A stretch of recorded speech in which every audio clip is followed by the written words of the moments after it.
जैसे ही अमेरिकी राष्ट्रपति चुनावों के लिए डेमोक्रेटिक पार्टी ने उपराष्ट्रपति पद के उम्मीदवार के रूप में सीनेटर कमला हैरिस के नाम की घोषणा की तो दुनिया भर के भारतीय आश्चर्यचकित हो गए। ऐसा इसलिए क्योंकि भारतीय मूल के एक व्यक्ति को ऐसे प्रतिष्ठित पद के लिए नामांकित किया गया जो हमेशा से गोरों का गढ़ माना जाता रहा है। हालांकि तुरंत भारतीयों को ये भी एहसास होने लगा कि व्हाइट हाउस में कमला हैरिस की मौजूदगी भारतीय प्रवासियों के लिए लाभकारी नहीं होने वाली है। कमला हैरिस अमेरिकी सत्ता के गलियारों तक पहुंचने वाली पहली भारतवंशी महिला हैं। बता दें कि कमला हैरिस चेन्नई की श्यामला गोपालन हैरिस और जमैकन अमेरिकी डोनाल्ड हैरिस की बेटी हैं। अब वो अमेरिका में उपराष्ट्रपति पद का टिकट पाने वाली भारतीय और एशियाई मूल की पहली अमेरिकी बन गई हैं। ये जानना बेहद आवश्यक है, खासकर उन लोगों के लिए जो कमला हैरिस को लेकर बेहद उत्साहित हैं कि वो अपने भारतीय मूल को तो स्वीकार करती हैं लेकिन खुद की अमेरिकी पहचान को अधिक महत्व देती हैं।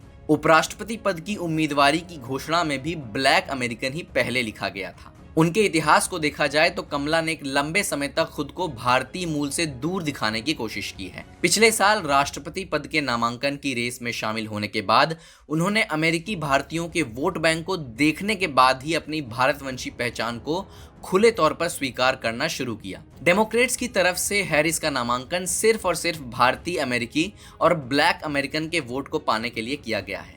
जब भी किसी भारतवंशी को किसी शीर्ष पद के लिए नामांकित किया जाता है तो अक्सर ये देखा जाता है कि भारत के लोग भावनाओं में बह जाते हैं। यही कारण है कि कमला हैरिस के नामांकन के जरिए डेमोक्रेट पार्टी भारतीयों की भावनाओं से खिलवाड़ कर रही है। हालांकि वास्तविकता एकदम अलग है और कमला हैरिस के पिछले 2 वर्षों के राजनीतिक पदचिन्हों को देखें तो यह स्पष्ट हो जाएगा कि कमला की निष्ठा कहाँ है। कमला हैरिस ने पिछले साल जम्मू कश्मीर पर विवादित बयान दिया था।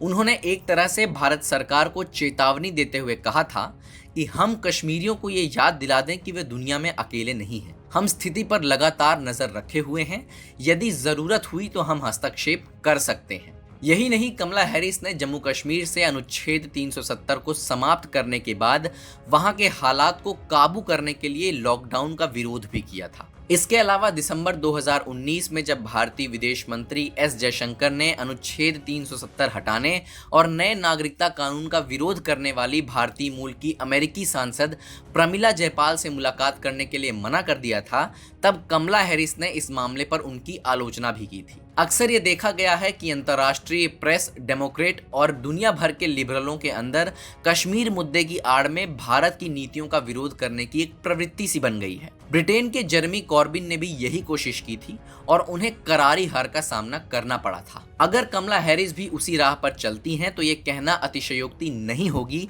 कि भारतीय अमेरिकी मतदाता उनके भारतवंशी होने पर उन्हें वोट नहीं देने वाले। भारत की वर्तमान मोदी सरकार और अमेरिकी ट्रंप प्रशासन ने चीन के खिलाफ एक मजबूत गठबंधन की ओर कदम बढ़ाया है और अगर बाइडेन हैरिस का गठबंधन सत्ता में आता है तो सभी मेहनत पर पानी फिर जाएगा। ऐसा इसलिए क्योंकि जो बाइडेन ने अभी से ही चीन के पक्ष में बातें करना शुरू कर दिया है। कमला हैरिस और अन्य डेमोक्रेटिक सीनेटरों ने ही कोरोना वायरस को चीनी वायरस या वुहान वायरस बुलाए जाने की निंदा करते हुए इसे नस्लवादी बताया था और इसके खिलाफ प्रस्ताव भी लेकर आए थे। अगर डेमोक्रेट वास्तव में एक भारतीय चेहरे को आगे रखना चाहते थे तो वो तुलसी गबार्ड के नाम को आगे कर सकते थे, जो अपने भारतीय मूल को गले लगाती हैं। कमला हैरिस अपनी भारतीय जड़ों को स्वीकार तो करती हैं लेकिन वो अपनी अमेरिकी पहचान को ही अधिक महत्व देती हैं।